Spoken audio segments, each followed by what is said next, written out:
Chapter 5 गति के नियम। इसमें हम पढ़ेंगे बल। तो बल की जो संकल्पना है वो कैसे हम समझें, बच्चों को कैसे बताएं कि बल होता क्या है, वो डेली लाइफ में कहाँ कहाँ बल लगाते हैं उसको कैसे देखें। जब हम दरवाज़ा खोलते हैं तो दरवाज़ा खोलने के लिए हम हत्थे को पकड़कर बाहर को खींचते हैं तो दरवाजे की जो पोजीशन है वो बदल जाती है। इस तरह से दरवाज़ा बंद है, यहाँ हत्था लगा होगा, जब मैं खोलूंगा इसे तो इस तरीके से हो जाएगा। तो बल ने जो दरवाज़ा था उसकी स्थिति को बदल दिया। या खुला दरवाज़ा है, उसे हम बंद करें तो हत्था पकड़ के उसको धक्का देंगे, बंद हो जाएगा। तो यहाँ दो बातें आई। एक बार तो हमने खोलने के लिए खींचा बाहर को, बंद करने के लिए दरवाजे को हमने धक्का दिया। दोनों ही खींचना और धक्का देना दोनों ही बल होते हैं। वहां हम कहेंगे कि हमने बल लगाया। ये आवश्यक नहीं कि बल लगाने से किसी वस्तु की स्थिति बदल ही जाए। ये भी हो सकता है हम बल लगा रहे हैं लेकिन वस्तु की स्थिति नहीं बदल रही है। जैसे दीवार को हम धक्का दें तो दीवार अपनी जगह से नहीं बदल रही है लेकिन बल लग रहा है, हम फोर्स लगा रहे हैं। ऐसी स्थिति में कार्य नहीं होता है। अगर कोई वस्तु बल लगाने पर अपनी स्थिति को नहीं बदलती है तो वहां कार्य शून्य होगा। तो बल की परिभाषा क्या होनी चाहिए? बल वह धक्का या खिंचाव है, किसी को धक्का दें या खींचें, बल वह धक्का या खिंचाव है जो किसी वस्तु की स्थिति को बदल देता है या बदलने का प्रयास करता है। तो बदल कहाँ दिया? दरवाजा खोला या बंद किया, दरवाजे की पोजीशन बदल गई। प्रयास कहाँ किया? दीवार पे धक्का दे रहे हैं, प्रयास कर रहे हैं। तो डेफिनेशन क्या होगी? बल वह धक्का या खिंचाव है जो किसी वस्तु की स्थिति को बदल देता है या बदलने का प्रयास करता है।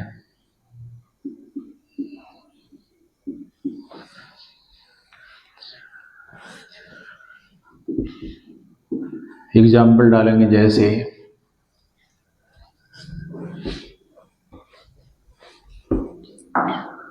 दरवाजे को खोलना।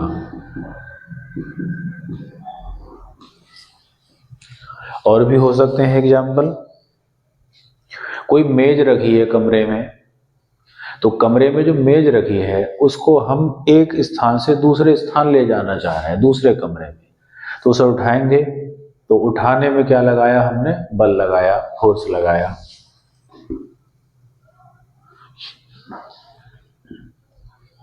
पत्थर को धकेलना,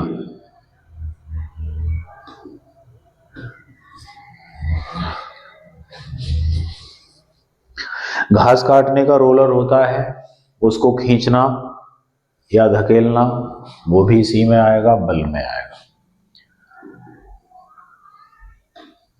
मात्रक और सूत्र, तो इसका सूत्र क्या होगा?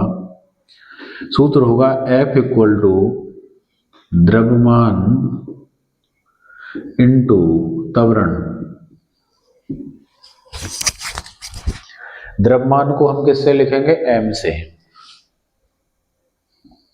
त्वरण को किससे लिखेंगे? a से, क्योंकि अंग्रेजी में एक्सेलरेशन कहते हैं। तो फोर्स का फॉर्मूला हो जाएगा F equal to m into a. ये फॉर्मूला हो गया। मात्रक, द्रव्यमान का मात्रक होता है केजी, किलोग्राम। त्वरण का मात्रक होता है मीटर पर सेकंड स्क्वायर। इन तीनों मात्रकों के स्थान पर रखा गया न्यूटन। तो इनकी जगह पर हम क्या लिख सकते हैं? न्यूटन। न्यूटन साइंटिस्ट के नाम पर ये मात्रक लिखा गया है। कभी कहीं पर न्यूटन लिखा हो, वो कहा जाए इसे मूल मात्रकों में तोड़ो, तो हम इसके स्थान पर ये लिखेंगे।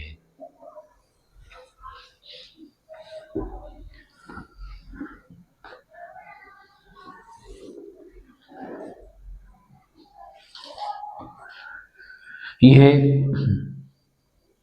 एसआई पद्धति का मात्रक है,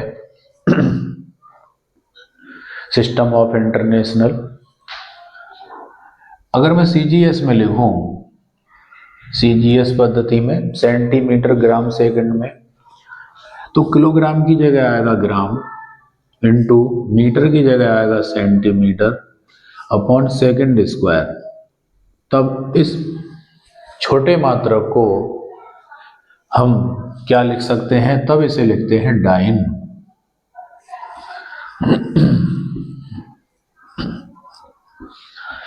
अब जिस तरह से बड़े मात्रक और छोटे मात्रक में रिलेशन होता है, 1 मीटर में 100 सेंटीमीटर होते हैं, 1 किलोग्राम में 1000 ग्राम होते हैं, वैसे ही इसमें देखें कि 1 न्यूटन में कितने डाइन होते हैं। न्यूटन और डाइन में क्या रिलेशन है? डाइन हमारा किस पद्धति का मात्रक है? सीजीएस। तो इनमें रिलेशन है 1 न्यूटन बराबर 10 की घात 5 डाइन। डाइन छोटा मात्रक है।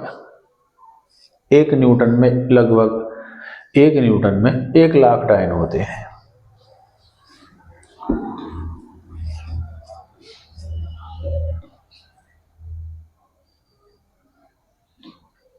इसको प्रूफ करके देख लें। बल राशि सदिश राशि है, क्योंकि किसी को धक्का देंगे तो किसी ना किसी दिशा में चलेगी वस्तु। तो बल उस राशि के चलने की डायरेक्शन को भी बताएगा, इसलिए बल कैसी राशि है? सदिश, वेक्टर क्वांटिटी है।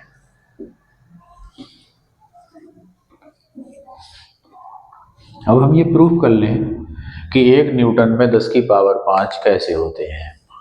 तो क्वेश्चन बना लिया मैंने, टू प्रूव, सिद्ध करो 1 newton equal to 10 to the power 5 dyne. तो हम क्या करेंगे? LHS ले लेंगे। ये LHS में लिखा है 1 न्यूटन।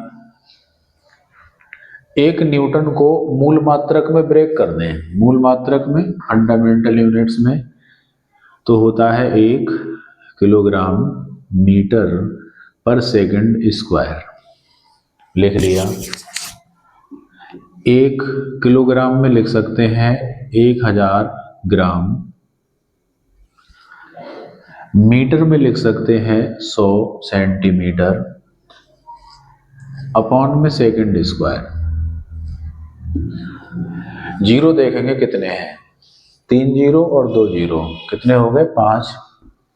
तो 10 to the power 5 gram into centimetre per second square. और ये जो मात्रक है gram centimetre per second square, इसी को क्या कहते हैं? डाइन। तो 10 की पावर 5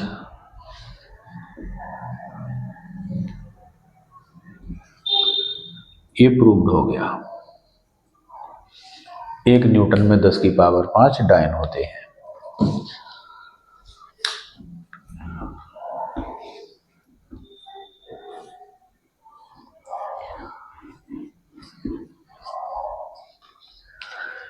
बल को 2 भाग में वर्गीकृत किया गया है।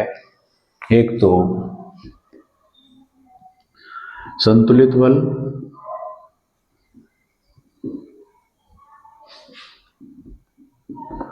और नंबर 2 असंतुलित बल।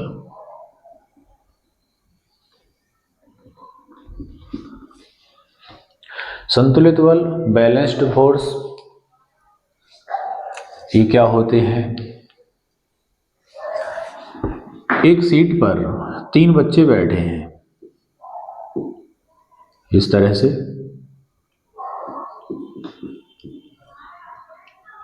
और ये तीसरा बैठा है। इसका नाम A है, इसका नाम B है, बीच वाले का नाम C है।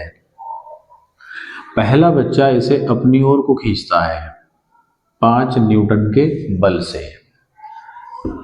B बच्चा इसे अपनी ओर खींचता है 5 न्यूटन के बल से। तो ये इसे अपनी ओर खींच रहा है, वो अपनी ओर खींच रहा है, और दोनों बल बराबर हैं। तो ये बल कैंसिल हो जाएंगे क्योंकि अपोजिट डायरेक्शन में है। इसलिए इस बीच वाले बच्चे पर नेट फोर्स होगा 5 - 5 = 0।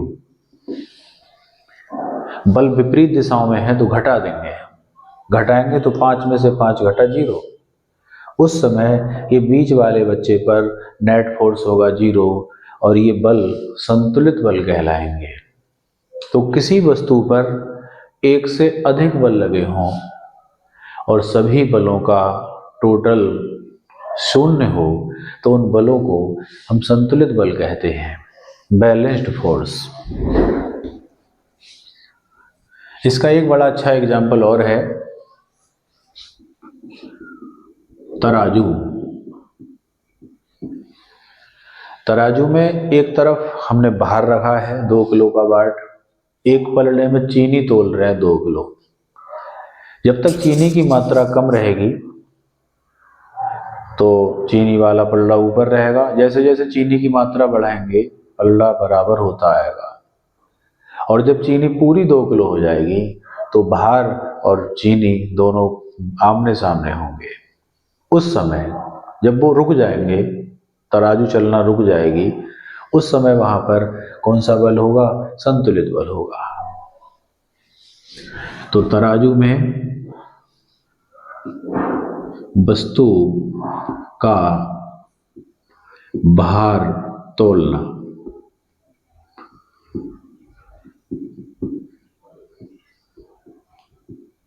वस्तु का भार तोलना, इसमें सभी बलों का बीजगणितीय योग 0 होता है। बीजगणितीय योग इसलिए बोल रहे हैं कि बलों को डायरेक्शन के हिसाब से जोड़ेंगे, सेम डायरेक्शन में है तो ऐड करेंगे, अपोजिट है तो घटाएंगे। असंतुलित बल, किसी वस्तु पर एक से अधिक बल लगे हों और उन सभी बलों का टोटल 0 ना हो तो उनको हम कहेंगे असंतुलित बल, अनबैलेंस्ड फोर्स। एग्जाम्पल ऐसा कहाँ होता है? किसी दरवाजे को एक बंद कर रखा है अंदर से किसी बच्चे ने, और बाहर से हम दरवाजे को धकेल रहे हैं। एक बच्चा अंदर से दरवाजे को फोर्स लगा रहा है और हम इधर से उसे धक्का दे रहे हैं, तो वो अंदर से धक्का दे रहा है और हम इधर बाहर से धक्का दे रहे हैं। तो हमने जब फोर्स ज़्यादा लगाया तो बच्चा था वो उतना फोर्स नहीं रोक पाया और दरवाजा अंदर को खुल गया। तो हमारा फोर्स ज़्यादा रहा, उसका फोर्स कम रहा, तो वहां पर ये दोनों बल क्या कहलाएंगे? असंतुलित बल कहलाएंगे। किसी दरवाजे को यदि 2 ओर से धक्का दिया जाए, एक उधर से और एक इधर से, जिनमें एक फोर्स ज़्यादा हो, ये वाला फोर्स बड़ा है, F2 ग्रेटर देन F1, तो उस कंडीशन में ये बल क्या कहलाएंगे? असंतुलित बल कहलाएंगे। असंतुलित बल के अंतर्गत वस्तु गति अवस्था में आ जाती है, गति करने लगती है। एग्जाम्पल,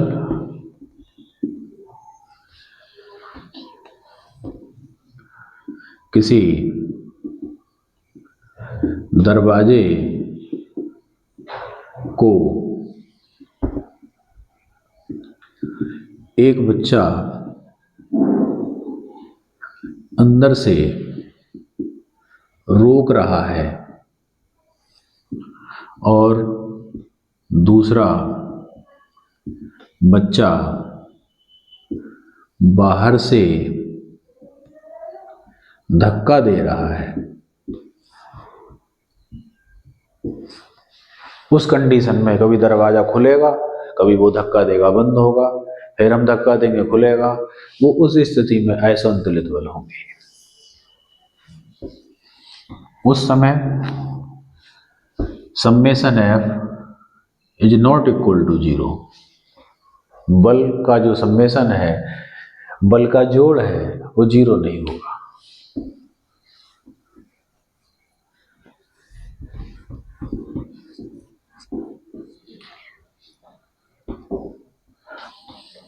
नेक्स्ट टॉपिक पढ़ते हैं जड़त्व।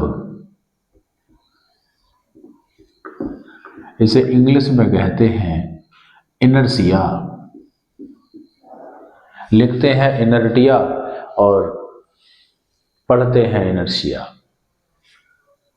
तो देखते हैं, हमने अपने डेली लाइफ में देखा है कि बस जा रही है, हम उसके सवारियां अंदर बैठी हैं, कुछ सवारी खड़ी हुई हैं बस में। तो चलती बस में जब ड्राइवर ने ब्रेक, एकदम इमरजेंसी ब्रेक लगाए, तो सवारी आगे की ओर झुक जाती हैं। जब सवारी आगे की ओर झुकती हैं तो वो जो गुण है वो कहलाएगा जड़त्व। इसके विपरीत बस खड़ी हुई है, सवारी बैठी है, तैयार बस चलने को है, ड्राइवर ने बस स्टार्ट की, गियर डाला, एकदम बस चली, क्लिच जल्दी छोड़ दिया, एकदम बस ने झटके के साथ चली, तो सवारी पीछे हो जाती है। वो भी क्या है? जड़त्व है। तो इसको परिभाषित कैसे किया जाए? होता क्या है, जब बस चल रही होती है तो हमारा जो शरीर है वो भी बस के साथ में गति अवस्था में होता है।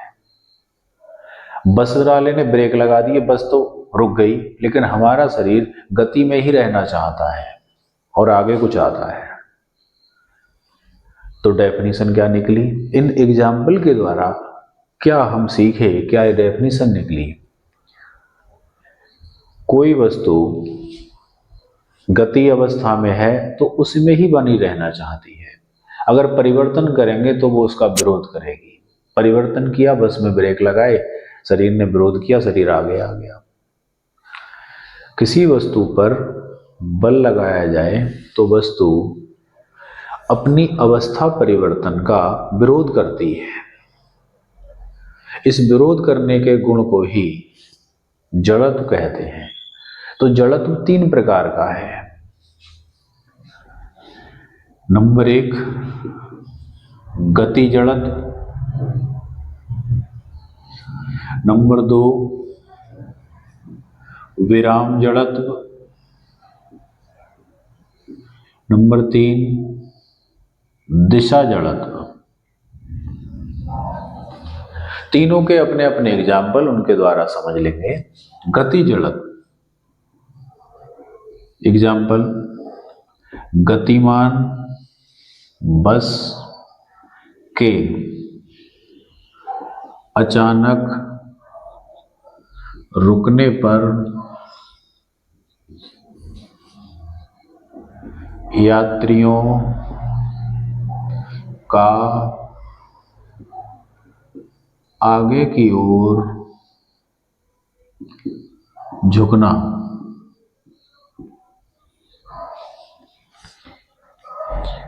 विराम जड़त, रुकी हुई बस चलती है तो यात्रियों का पीछे की ओर झुकना। विराम में खड़ी बस के अचानक चलने पर यात्रियों का पीछे की ओर झुकना।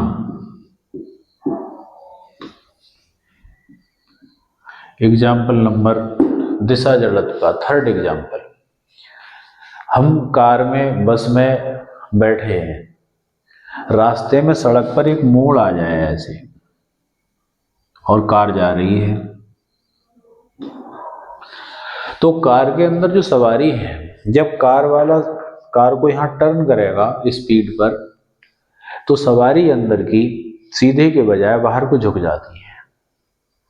वहां कोई वास्तव में धक्का नहीं देता है, गति के कारण ऐसा होता है, तो वो कहलाता है दिशा जड़त।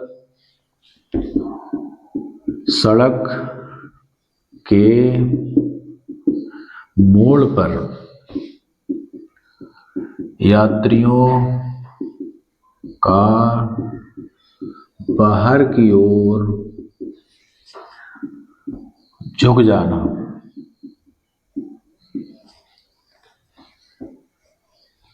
यह हमारे इसके एग्जाम्पल हुए। बाकी कार्य हम नेक्स्ट वीडियो में करेंगे। तब तक के लिए धन्यवाद।